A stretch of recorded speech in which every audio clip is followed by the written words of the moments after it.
In your car, listen to Newswatch 16 on WKRZ AM 1340.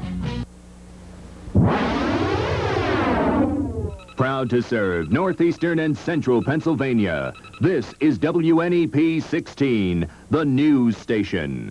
Now, Nolan Johannes, Karen Harch, Chief Meteorologist Tom Clark with his backyard forecast, and Joe Zone on sports.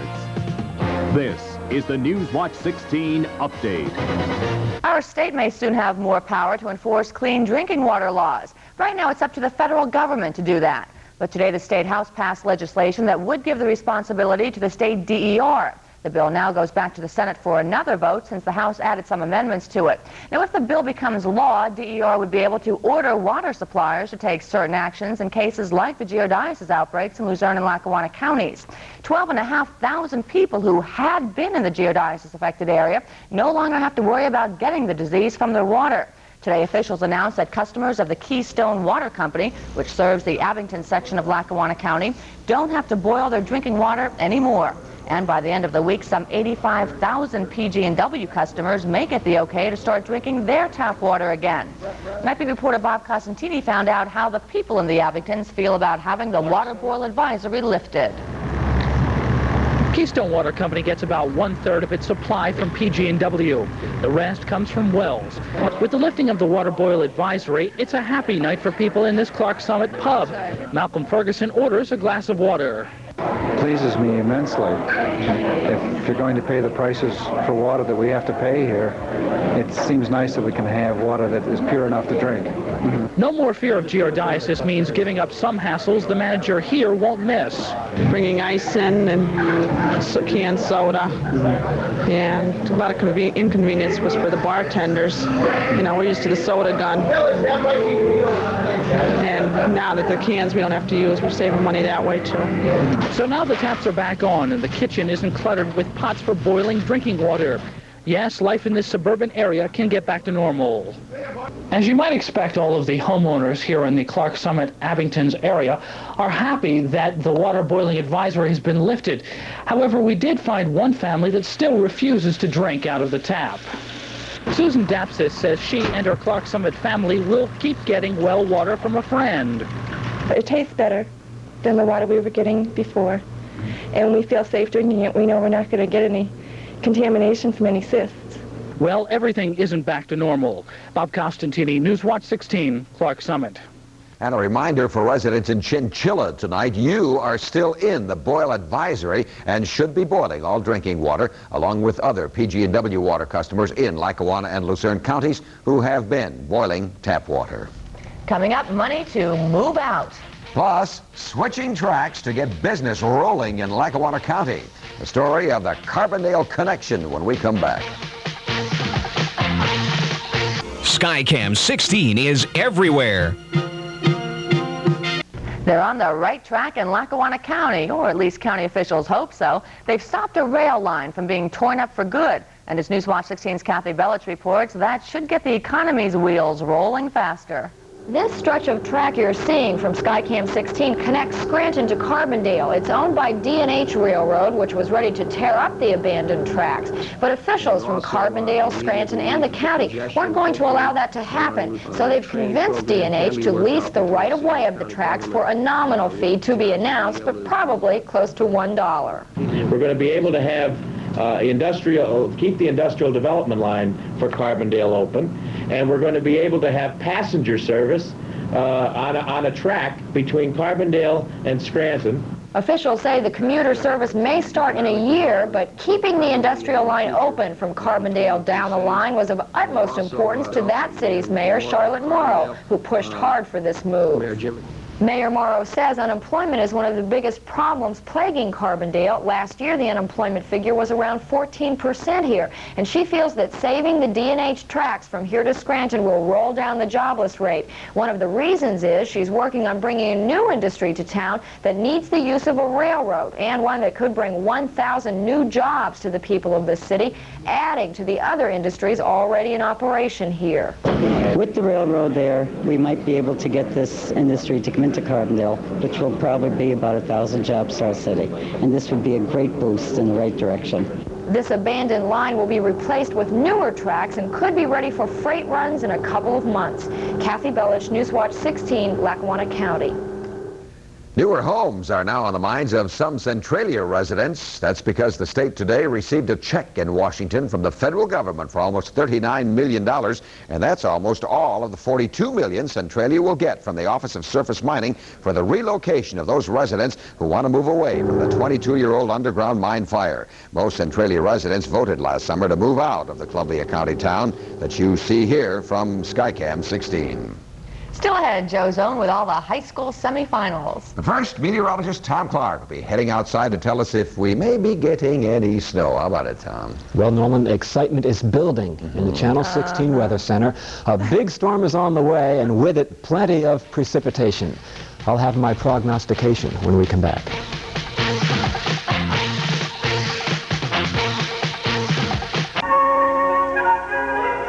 Hi, I'm Dave Lettieri from Scranton. I started my training in northeastern Pennsylvania 7 years ago. And today I'm at Scranton's Nayog Park where I had my first bike race. But now I'm training for the 1984 Olympics. It will take a lot of hard work and dedication to get to the Olympic Games, and we need your support. So please send your contribution to the United States Olympic Committee. And who knows, maybe you'll see me in Los Angeles next year. A public service of WNEP TV 16. Well, while there could be some snow coming up in Tom's local forecast that is coming up, let's take you now to a place where there's always snow this time of year, but not tonight. Hawaii's Mauna Loa volcano is still very active. Usually snow covers the peak at 13,000 feet high, but now a 300-foot wide lava stream works its way down the slope in one path, the coastal city of Hilo. But officials say it's still too early to tell if the lava will continue over that 30-mile stretch. Well, they can keep those volcanoes. Absolutely. I'd much rather be right here. Thank you. But I'd like to find out what a prognostication is, Tom. Yeah, Tom. Fill us in, okay? That's my fearless forecast, Karen. Ah. Yeah, prognostication. I like that volcano video there. It kept me warm out here. It's like standing in front of a fire. But it's cloudy overhead now. There's been some light rain over southern portions of the viewing area. But I don't think it'll get up to this part of the state tonight. But there is more rain coming tomorrow, though, and we'll get to that in just a moment. Outside now, I want to show you the temperature as it stands. Kind of chilly, 47 degrees. I guess that's mild, really, for this late hour. Look at the humidity, only 31%. The air is still very dry. The wind southeast now, 3 miles per hour. The barometer, 29.82, and it's falling. If you tap yours at home, you'll notice the same thing. Now the high, 52 this afternoon, came nowhere near the record of 80 set back in 1921. The low last night, 24, the record low, 18. And that's a shot there of a street up in, that's up in northeastern PA, in Chinchilla, just outside of Scranton, Route 6. Busy as always. Sky-worn radar, folks, the 60-mile scan. We're picking up some mountain echoes here in the center of the screen. Some light rain falling now down by Allentown, near Hazleton, and up towards Williamsport. Very light rain shower activity, not even showing up on the radar. The radar beam is probably overshooting the tops of the clouds, but just enough to wet the streets down that way. Otherwise, it's a dry sweep. Now let's go to the West Coast satellite picture. I want to show you a comma cloud. Meteorologists always get excited about comma clouds, and look at this one up here off the western coast of Canada, carved out by dry air blowing in towards the storm center. And that's a major storm system up that way, but we also have another big storm on the map tonight, and it's developing down over Arkansas, right about there. But blazing, torrid temperatures in southern Texas this afternoon, 106 in Brownsville, and weather records in Brownsville go back to 1878, and they show that there has never been a day as hot as it was today in southern Texas. Now, flash flooding possible tonight along the Gulf Coast states, especially in Georgia, because of heavy thunderstorms. Rainfall amounts could exceed 3 and 4 inches. In the town of Jasper in northern Florida, 5.5 inches of rain fell today. But this is the storm system I'm concerned about tonight coming out of eastern Texas across Arkansas. It's quite intense, and I think that by about Thursday morning it'll be up close to Pennsylvania. Watch the barometer fall down to about 29 inches with this storm system.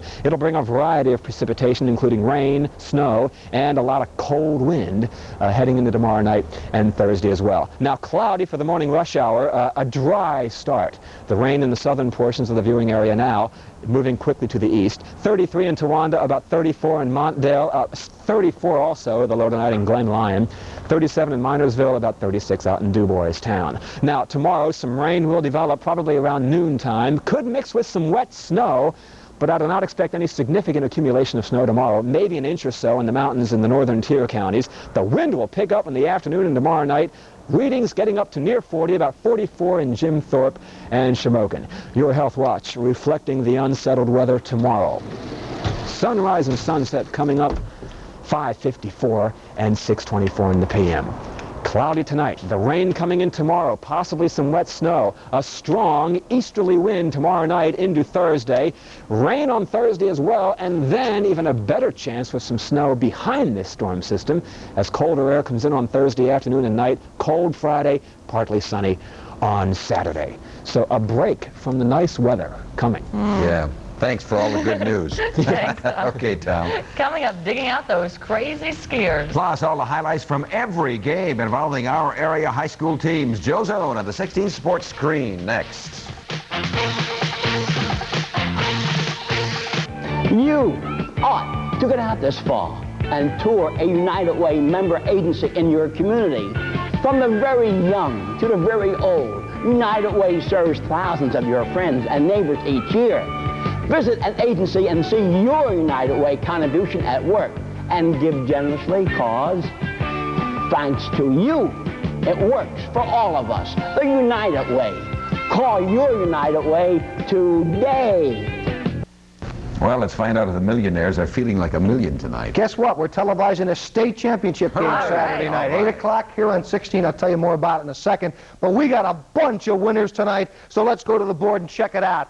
These people at the Hershey Arena tonight, well, they think their team is the best in the state. They're going to get a chance to find out once and for all on Saturday night because tonight Williamsport beat Whitehall to move along to the state title game. Pick up the action now. Whitehall opened the scoring here. Williamsport, Jim Mexdorf hits the turnaround jumper from the baseline. Whitehall's number 33, Dave Labar, gets the bounce to keep the Zephyrs close early in the game. Up, down, and in. Now, you saw Mexdorf's touch from the outside. Now, watch here.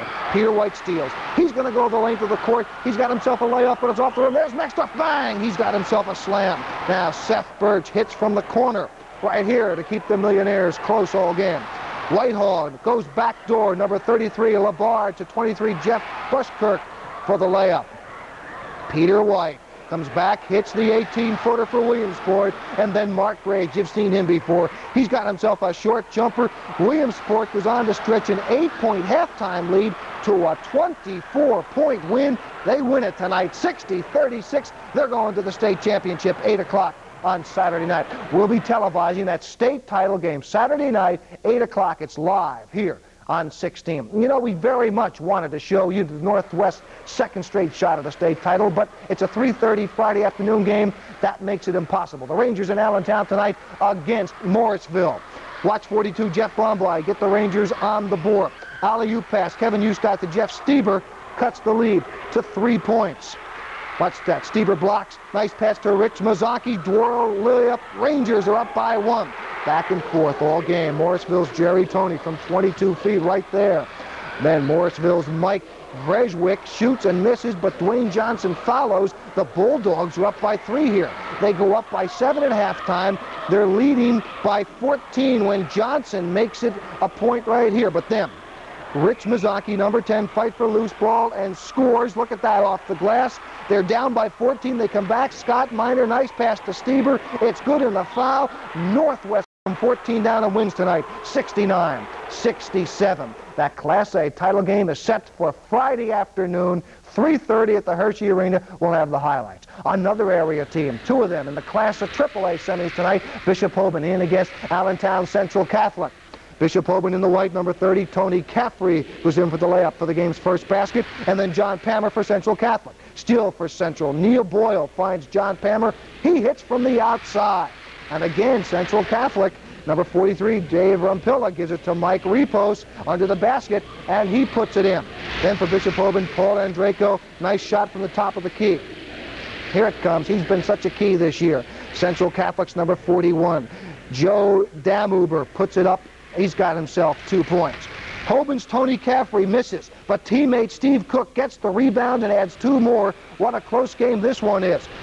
Watch Neil Boyle now for Allentown. He gets the ball to Dave Rompella. He hits the jumper right there. This one goes to overtime. Bishop Hoban's number 34, Kevin Murgis, hits from the outside. They go to overtime, and there it's won by Allentown Central Catholic tonight. Let's go to the scoreboard. Number 1, Williamsport over Whitehaven. The boys A semifinal. Number 3, Northwest area by 2 over Morrisville. And look at the AAA semifinal in overtime.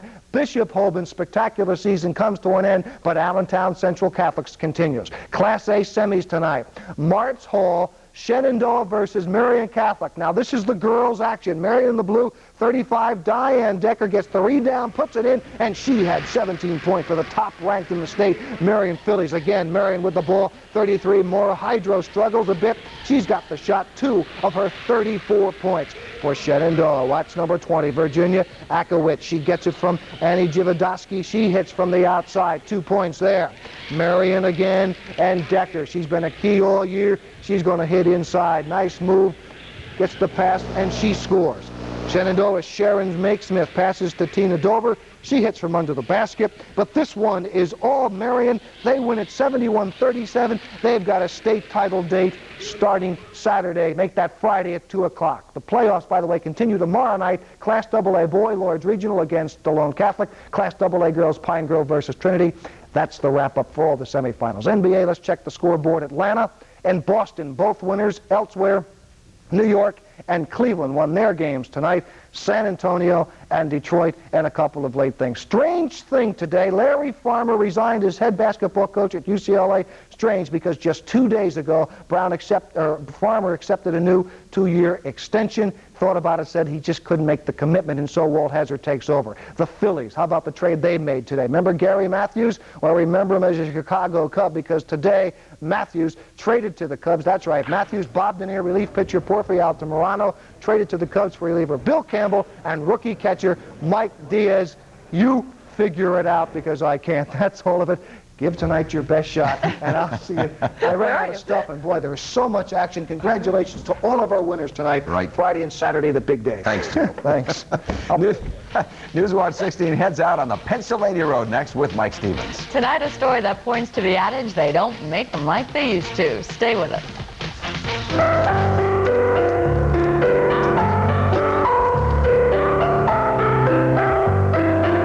WNEP salutes Archbishop John J. O'Connor. Remember that old bit of advice, save your money? Well, our man on the Pennsylvania Road, Mike Stevens, doesn't always follow it, but he's at least found some place to put the money he does have. Pay a bill at a restaurant and listen to what happens. Not much personality there. Not a lot of feeling or a whole lot of warmth. Cash registers today prefer to take your money and not get too friendly while they do it.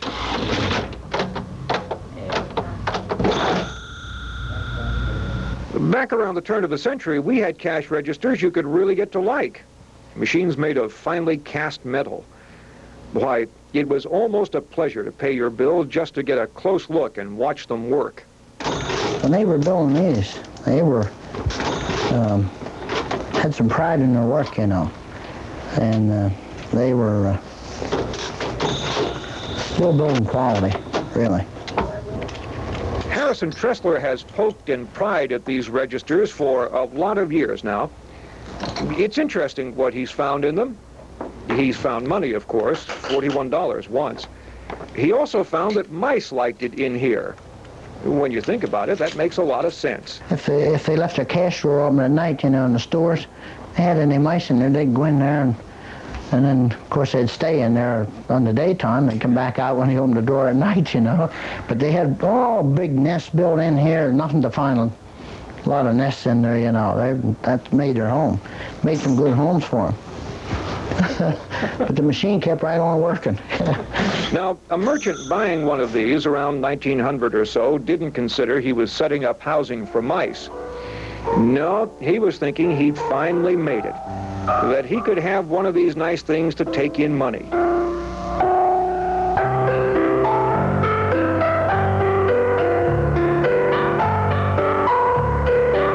And he was probably thinking how well made they were. Why, you couldn't even see the screws on that sculptured case. Let's put them all inside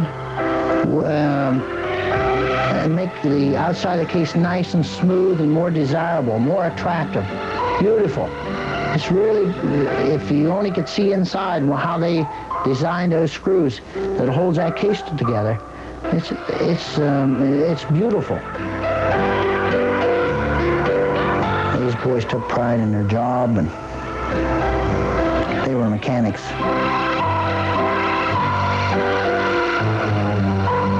Nice machines, these. They almost say, thanks for doing business. Hope to see you again. They were a good place to put your money. I'm Mike Stevens, Newswatch 16, on the Pennsylvania Road in Pleasant Gap.